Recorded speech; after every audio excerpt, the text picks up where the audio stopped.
Bien, último bloque, 20 minutos finales nos quedan. Aye, primero. Bueno, decíamos, vamos a hablar de abuso sexual infantil y además de las denuncias ya conocidas sobre abuso sexual eclesiástico. En la ciudad de Paraná hemos visto en los últimos meses un incremento de las denuncias en los casos de abuso sexual, pero en las escuelas. La primera de ellas, de la más conocida, fue en noviembre de 2018 y actualmente está en trámite. Y por eso estuvimos hablando con el titular de la unidad fiscal especializada de abuso sexual y violencia de género, el fiscal Leandro Dato, quien nos habla del trabajo que están realizando y da algunos datos respecto del aumento de las denuncias. Nosotros hemos visto el último año que han avanzado y han aumentado puntualmente el número de denuncias. Tenemos la última estadística desde enero hasta la fecha, en la que vemos que hay un promedio de entre 32 a 36 denuncias o 30 a 36 denuncias por mes. Solo hablando de la ciudad de Paraná, esa El cantidad. departamento Paraná. Departamento Paraná, es decir, Paraná y las distintas localidades que componen el departamento Paraná, que es un poquito más del 30% de la densidad demográfica de la provincia. Esto daría un poco más de 7 casos por semana. Sí, entre 7 y 9 casos por semana, depende del número final del mes, que es más o menos la medida que nosotros tenemos como fiscales, digamos, porque por nuestra división funcional estamos una semana de turno, así que también hacemos una medición particular, pero son los datos que se manejan desde la Procuración y nosotros mismos los tenemos. ¿Cómo se analiza esa cantidad? ¿Es un número alto? ¿Es un número que se puede trabajar de acuerdo a la cantidad de fiscales que hay? Bueno, desde ya es un desafío. Porque, por supuesto, es una cantidad muy importante de denuncias en las que hay que realizar muchas diligencias. ¿Qué pasa con los números en el resto de la provincia? ¿Es similar a lo que pasa en Paraná? No, en primer lugar por esto de la densidad demográfica. Pero sí vemos que, por supuesto, los departamentos con mayor densidad tienen un número cercano, si se quiere, a nuestro departamento. También vemos que todavía hay una suerte de llamarle entre idiosincrasia o una cuestión cultural. Y por otro lado, la visibilización. Digamos, somos conscientes, ustedes serán conscientes también como medio, que la visibilidad que tiene un caso y una denuncia de abuso en Paraná no es la misma, y el tratamiento y el seguimiento de la causa que en el interior de la provincia. Eso, nosotros también lo advertimos con las capacitaciones que por ahí se hacen del protocolo de abuso sexual infantil o las charlas que se dan en el interior. Entonces, sí está probado, digamos, que hay una cuestión proporcional de, ante mayor capacitación y visibilización, hay mayor denuncia. ¿Qué pasa con el trabajo propiamente dicho de la Fiscalía? ¿Cuántas de estas causas logran llegar a un juicio, una condena, a una sanción? Yo diría que la mayoría tienen una tramitación importante. Estamos en elaboración, precisamente como te decía, de las causas más graves de abuso en general terminan en juicios orales, porque las penas son privativas de la libertad en general. Entonces, por supuesto, acá hay toda una tramitación, que son las entrevistas, las audiencias.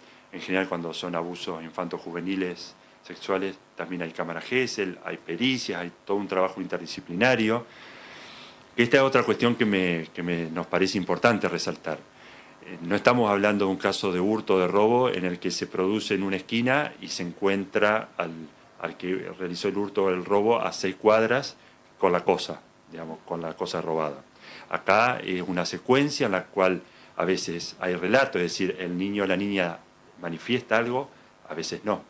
A veces surge de la escuela o de un centro de salud y a partir de ahí hay que hacer toda una reconstrucción, porque la mayoría de los casos además son abusos intrafamiliares, es decir, dentro del grupo convivencial. Entonces hay miedo de los mismos niños o niñas a expresarse, por eso lo dicen con un confidente en la escuela, en un centro de salud y no en la casa. Entonces toda esta complejidad lleva a que, si bien se activa el protocolo y hay una denuncia, bueno, hay toda una tramitación, hay toda una cuestión que lleva su tiempo, estamos hablando de meses y a veces años. Si uno ve las estadísticas, se han reducido la cantidad de años con respecto al sistema anterior, pero aún así lleva su tiempo. Y en el medio entendemos, por supuesto, la necesidad y la urgencia muchas veces de las parientes, de los padres, de las madres, de saber qué pasó con su hijo, por supuesto. Pero bueno, ahí también nosotros hablamos de qué medidas son efectivas, y aquí hay dos líneas de acción cada vez que recibimos una denuncia. La medida de protección hacia el niño o niña, que tiene que ver con que corte el contacto con los agresores, que muchas veces está dentro de la casa, con lo cual comenzamos con una exclusión. Y después toda la parte de trabajo para llegar a las evidencias, a las pruebas que nos lleven a un juicio oral y eventualmente a convencer a un tribunal de que las cosas ocurrieron como fueron denunciadas. Ahí estaba la primera parte entonces del fiscal Leandro Dato. Una cuestión a tener en cuenta. La unidad fiscal cumple este 22 de septiembre 5 años, con lo cual las primeras denuncias que recibió la unidad fiscal recién se están viendo ahora en cuanto a las condenas, la mayoría de ellas en juicios abreviados. ¿Por qué? Porque la tramitación de este tipo de causas es muy compleja. No es, como dice el fiscal, un robo que se descubre y al otro día se puede resolver. Llevan mucho tiempo las investigaciones, por eso la cantidad de condenas recién se están viendo ahora.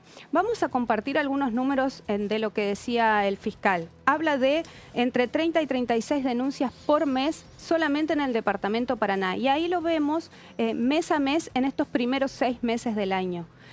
En enero fueron 36, 25 en febrero, 29 en marzo, 28 en abril, 38 en mayo, en junio 36, en julio 28 y en agosto 34. En ninguno de los meses baja de los 25 denuncias. Y otra cosa a tener en cuenta, cuando se le da visibilización a un caso, es explosiva la cantidad de denuncias que recibe la unidad fiscal. Esto pasó en el caso de la actriz Telma Fardín, cuando se hizo a nivel nacional su denuncia contra el actor también Juan D'Artés. En la oficina aquí hubo más de 70 denuncias en pocos días, en una semana o en 2 semanas. Esto quiere decir que es importante también el tema de la visibilización de los casos. Pero otra de las cuestiones que plantea el fiscal Dato, hay que tener cuidado en cuanto a la divulgación de detalles, porque lo primero que hay que cuidar y resguardar es no revictimizar a las víctimas, sobre todo teniendo en cuenta que estamos hablando de menores, de niños. Vamos a compartir ahora la segunda parte de la charla con el fiscal Dato en relación a la actuación de lo que es el protocolo interinstitucional de abuso que está en nuestra provincia desde hace un tiempo y que implica a un montón de instituciones trabajando en conjunto cuando se detectan casos de abuso sexual infantil. Creo que ahí lo que habría que separar es cuando el supuesto agresor es parte de la escuela, de cuando llega la noticia a algún integrante de la escuela y por protocolo tiene que hacerlo saber porque hay una actitud del grupo familiar o porque el agresor está dentro de la familia, entonces, lógicamente, nunca va a hacer la denuncia. Entonces toma la posta de alguna manera o es una información que surge de la escuela, que va al defensor de menores, quien finalmente hace la denuncia y a partir de allí nos ponemos a trabajar. La experiencia que tenemos con las escuelas con respecto al cumplimiento y al seguimiento del protocolo diría que es muy buena. En general, las escuelas realizan capacitaciones periódicas. Bueno, puede haber casos particulares, quizás la capacitación en los protocolos en algunos departamentos quizás se hace un poquito menos que en otras. Es verdad que también hay mucha rotación de los agentes, así que eso muchas veces dificulta la capacitación.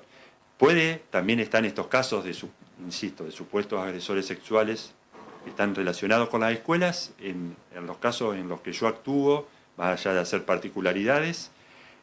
También he hablado bastante con los padres, los he convocado a la oficina, les he mostrado qué actitud ha tenido por lo menos la escuela de aportar la documentación con respecto a la niña, digamos, y qué información me ha dado con respecto a supuestamente agresores, o mejor dicho, personas de sexo masculino, de género masculino, que actúan en la escuela, o si no actúan en la escuela. Por supuesto, a veces están más satisfechos con la respuesta de la escuela, a veces no. Yo no sé si podríamos hablar de que las escuelas entorpezcan, digamos, la investigación o encubran. No. Para que quede claro, ante cualquier queja, sospecha o denuncia del papá en la escuela, los directivos y los docentes deben dar aviso. Ante la denuncia del padre directamente no se... El protocolo en realidad suplanta, el protocolo lo que hace es activar a las agencias del Estado la no actuación de un padre.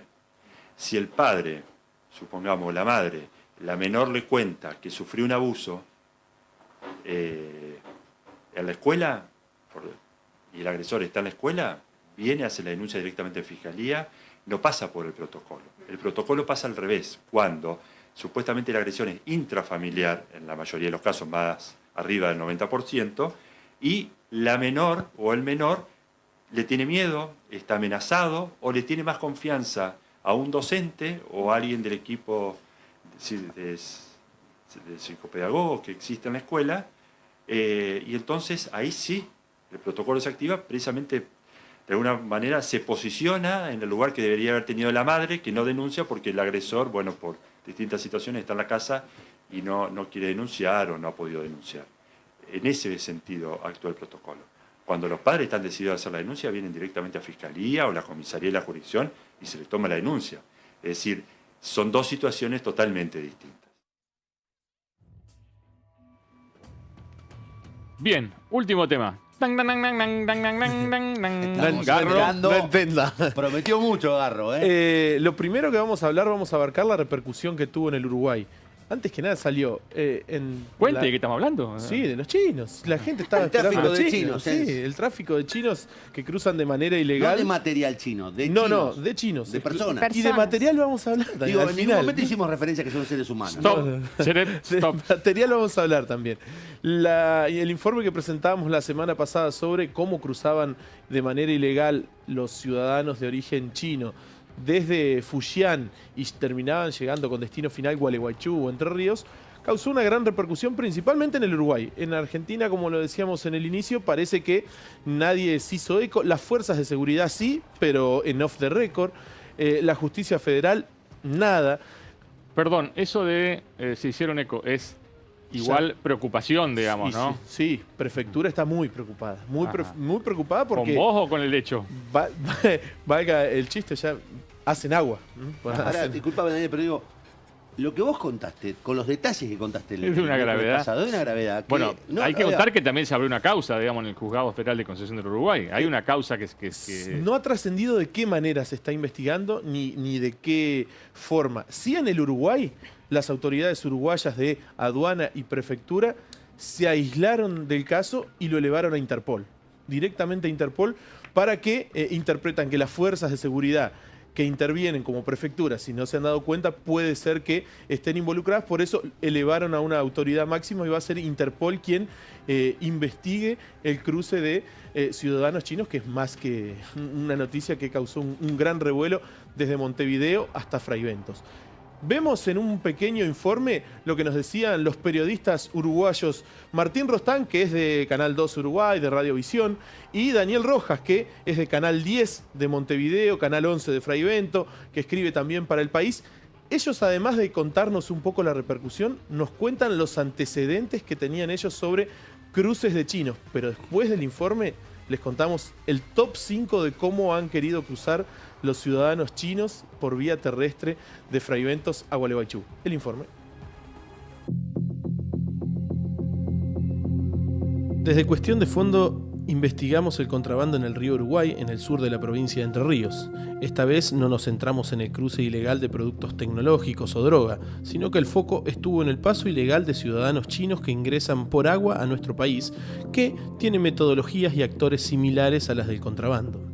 Luego de recorrer la zona y recabar datos de no menos de 20 fuentes diferentes, entre ellas lancheros, integrantes de fuerzas de seguridad y referentes de organismos oficiales como Migraciones, Embajada y Aduana, logramos marcar al menos 2 de las rutas utilizadas con frecuencia para la llegada ilícita de los ciudadanos orientales a Argentina. Una vez más, el escenario es el río Uruguay. La verdad que el informe de cuestión de fondo aquí en nuestro país, en Fraiventos y en la zona del litoral, generó una repercusión importante porque distintos medios se hicieron eco de la noticia. Sabemos que a nivel nacional también hubo consultas y particularmente nosotros nos interesamos en el tema. Bueno, hablamos para poder pasar este informe y particularmente nos llamaron desde autoridades policiales para conocer más datos de este informe, de lo que se decía. Y uno como un poco de memoria que tiene y que trata de buscar antecedentes, recordamos 2 episodios que se dieron acá en Fraiventos en diciembre de 2012 y en junio de 2013. En diciembre de 2012 recordamos que hubo una situación, un operativo donde la policía detuvo en aquel momento a 16 personas, 7 que serían víctimas. Estas personas hacían la trata de ciudadanos de origen chino que llegaban a Uruguay, venían hasta Fraiventos, allí desde una playa cercana a la zona del Puente San Martín, los cruzaban en lancha y quienes eran los encargados de la parte logística cruzaban por el Puente San Martín y del otro lado lo recogían y lo llevaban a Buenos Aires. Eso ocurrió en diciembre. Una maniobra similar a la que se documentaba en el informe. Tanto en junio de 2013 hubo una situación de detención de una pareja que había venido a Uruguay un día antes, había venido desde Buenos Aires hacia Gualeguaychú. Allí pasó hasta Uruguay en Mercedes y levantó a unos ciudadanos chinos.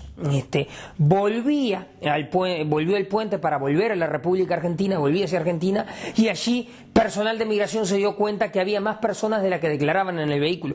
En estas maniobras siempre se habló de que había personal del Puente San Martín que estaba involucrado en el tema, de distintas dependencias y demás, algo que no se pudo confirmar fehacientemente, pero la situación esta que se denuncia, si se quiere, no es nueva. Lo que pudimos saber es que el tema se está manejando a nivel de Interpol.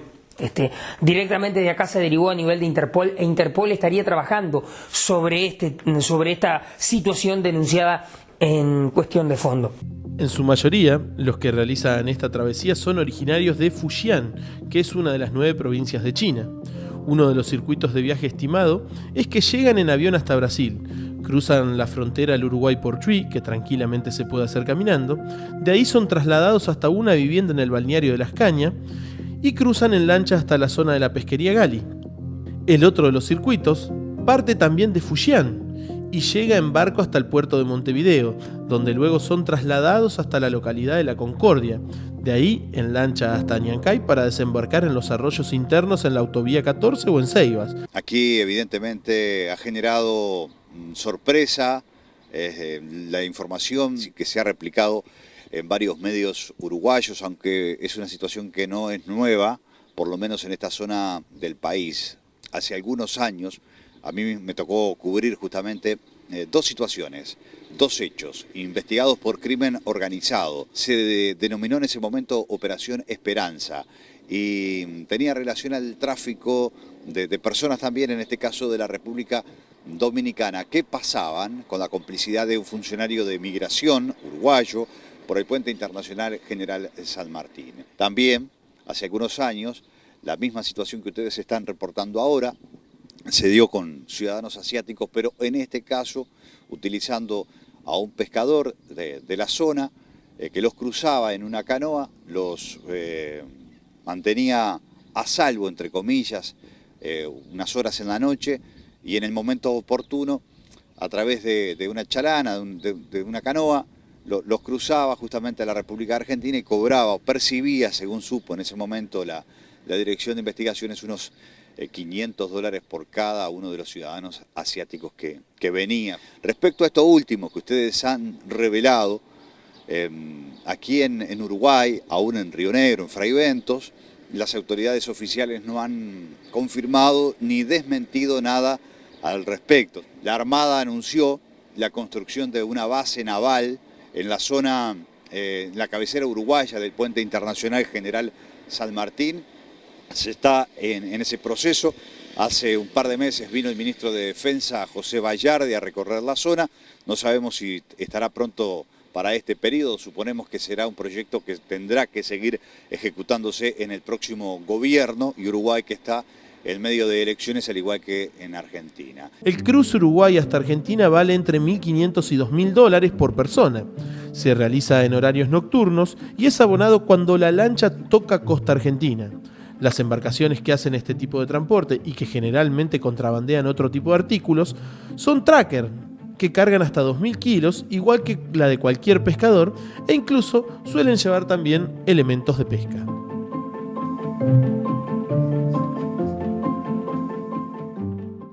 Ninguno, ni las autoridades policiales, ni las fuerzas de seguridad, ni de aduana, ni organismos oficiales desmintieron ni una coma del informe, ni de todo lo dicho en este programa y publicado en Análisis Digital. Voy a achicar del top 5 al top 3. Voy a buscar los 3 mejores por falta de tiempo. Por favor.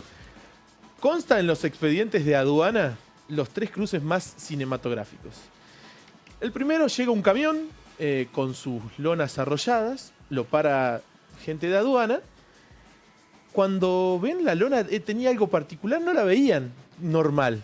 La rugosa. Empiezan a desenrollar la lona. Al final de la lona había dos personas orientales sin documento, obviamente, y fueron deportadas de vuelta a China. Otra situación, en 2016, No conozco. nuevamente, no entiendo, le decían, no entiendo. Personal de aduana, venía una pareja argentina, que atrás venían supuestamente sus hijas durmiendo. Bajan, entregan los documentos de sus hijas. Cuando miran hacia el auto, sus 2 hijas no eran argentinas y eran claramente 2 japonesas. Cuando revisan... No, 2 chinas. 2 chinas, perdón. No, 2 chinas. no No inquilombemos tanto más. lío Estamos internacional. ampliando la cosa ya. Y el tercero iba el encargado de migraciones de la ciudad de Gualeguaychú, porque no tiene jefe, tiene un encargado que es quien coordina. El jefe está en Concepción del Uruguay, camino hacia el puente internacional, como lo hace todos los días. Esto fue también en 2016. Cuando mira hacia su izquierda, ve corriendo 4 personas que no eran maratonistas por el medio del campo saltando alambrados. Rápidamente llaman a las fuerzas nacionales y pueden agarrar a los ciudadanos de origen chino cruzando el alambre a punto de tirarse al río para cruzar, o no sabían si en el río los estaba esperando una lancha, cruzando arriba de un alambre. También estaban indocumentados. Y la más curiosa de todos, también sucedió en el Puente Internacional General San Martín, un vehículo que se veía que había varias personas, la frena, el conductor le dice al agente de aduana: si nos dejás pasar, hay plata para vos. Cuando el agente de aduana se sorprende, mira para adentro y dice: chino. Cuando dijo la palabra "hay chino", abrieron las puertas y entraron a correr, y fueron entre 7 y 8 chinos que había entre el asiento de atrás y el baúl del auto, que salieron, y se armó un desparramo de gente que finalmente los terminaron agarrando, y obviamente todos no tenían los papeles ni la visa y fueron deportados. Todos. Un dato no menor, veíamos recién en imágenes el cargamento del trayecto del contrabando que denunciamos en abril. ¿Se acuerdan? Recién veíamos las fotos. Ese cargamento, ¿recuerdan? Que tenía 110 bultos, que había sido traído por agua, un trayecto similar al que hacen los chinos para cruzar Argentina. En ese momento informamos el valor estimado de la mercadería, entre otras cosas que venía instrumental médico, entre otras cosas un aparato de vaginoplastía de última generación, repuestos de vehículos importados, colecciones de juguetes como los Transformers y juguetes de colección también importados, calzado femenino, celulares de tecnología que no ingresaba al país. Esos bultos, la policía hizo una primera evaluación de 10 millones de pesos. Ayer, aduana terminó de contar y reveló 11 millones. El monto total de la carga. Inflación 14. Libre de impuestos.